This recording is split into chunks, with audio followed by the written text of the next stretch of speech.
Hey everybody, off camera today, just to give you guys a giant view of what's gonna be going down. Starting to storm a little bit.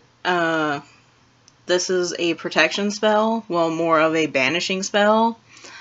I've had some things going on in my personal life, and it's about time to be doing one of these, so I figure why not do it on camera, so maybe you guys can take ideas, share some ideas with me in the comments, whatever. But yeah, I already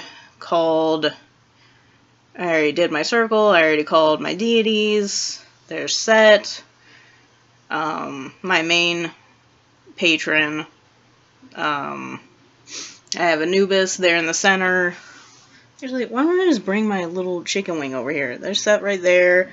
There's Anubis, the god of judgment. Seth is, quote-unquote, the god of chaos. I don't really say that in a negative light or anything, but he's a heavy-duty protector in, he has been in my life. But Anubis, the god of judgment, I also work very closely with him. And, of course, Hera right here. She's Big Mama. She is a protector of women. She's quite vengeful at times, but it's never in an overkill type way. There's always warrant for it, I come to find. But I've already called them. So yeah. I saged already. The sage burned out already. I got my candles.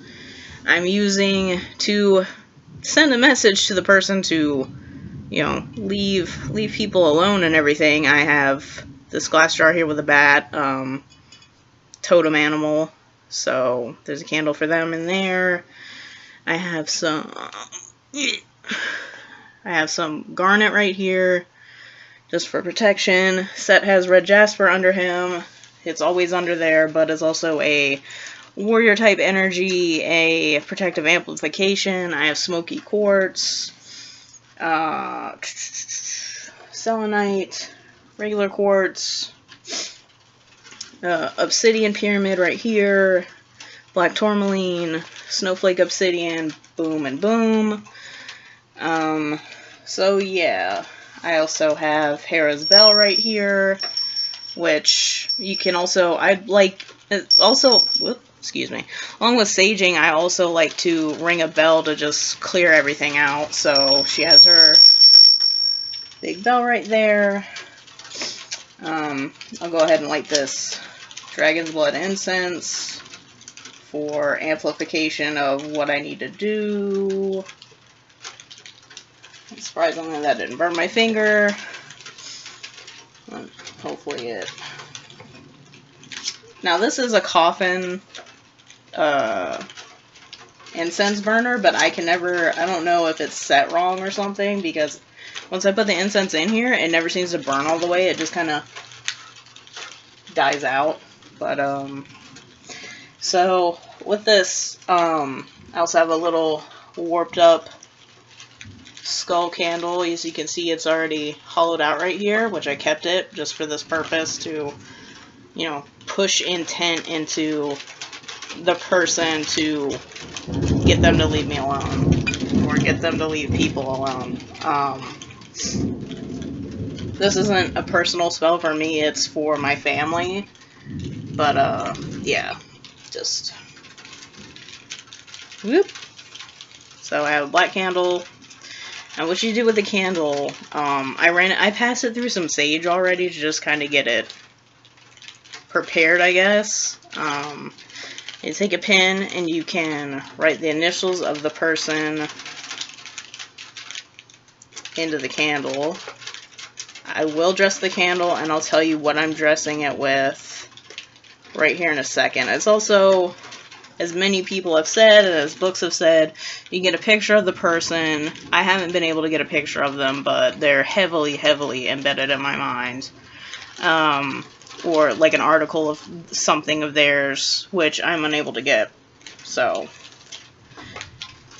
But, you know, you don't have to have that kind of stuff. It's just, it's good to just have it, I guess, to not lose focus.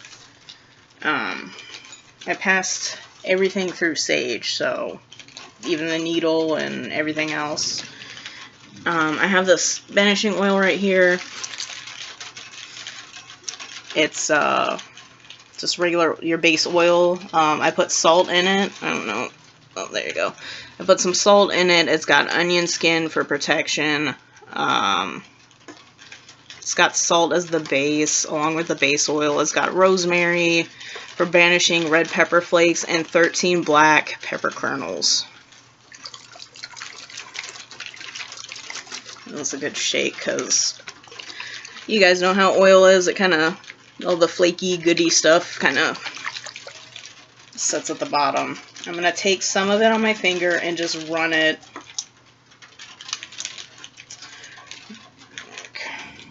Take some, woo! Just run it all over the candle. If you can get the good stuff on there, more power to you. Sometimes we can't because it's kind of all over the place, but I try and at least get a little bit of herby bits and everything on the candle, but all over. Yeah, girl. Alright. You gonna sit up? Oh, no. Alright, so we're gonna close that back up. I'm not gonna say the spell or anything that I'm gonna do out loud. It's just not how I roll. But you guys can come up with anything for your banishing stuff, and you know, your words are better than somebody else's words, to be honest. So, alright, so this candle doesn't have a wick. It's just going to stay right beside the black candle here. I'm going to take it and just melt the bottom real quick so it stands up. Alright, so before I light it or anything, it's time to focus. Focus your intent right there. If you got the picture, or, you know, you already carved the name into the side, but if you got a picture or a little doodad of theirs, put it right there, put it on top. But yeah, just, you know, kind of all your shit to work.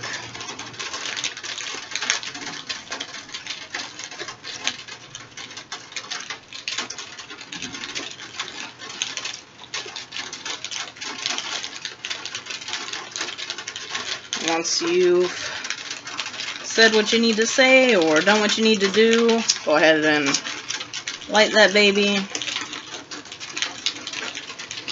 If our candles like these, you can use any type of candle. You could use a birthday candle if you wanted. But I think these do a good enough job. But you could get a bigger candle. You could get one of these Gigundo 7-day candles and draw the spell out. But I like these candles because I let them just burn all the way out, and I dispose of them. You can bury them. I wouldn't say throw them in the water. Some people say throw them in a stream, like away from you, but some people are like, hey, that's littering, don't do that shit. But it's whatever. You could also bury them at a crossroads. That's always a great place to bury them. If you have a crossroads anywhere near you, you can take it to a cemetery. But yeah, that's a quick little doodad of everything. But yeah, if you guys have any questions, or if you guys have any little tidbits to add, please put them down below. And thank you guys for watching.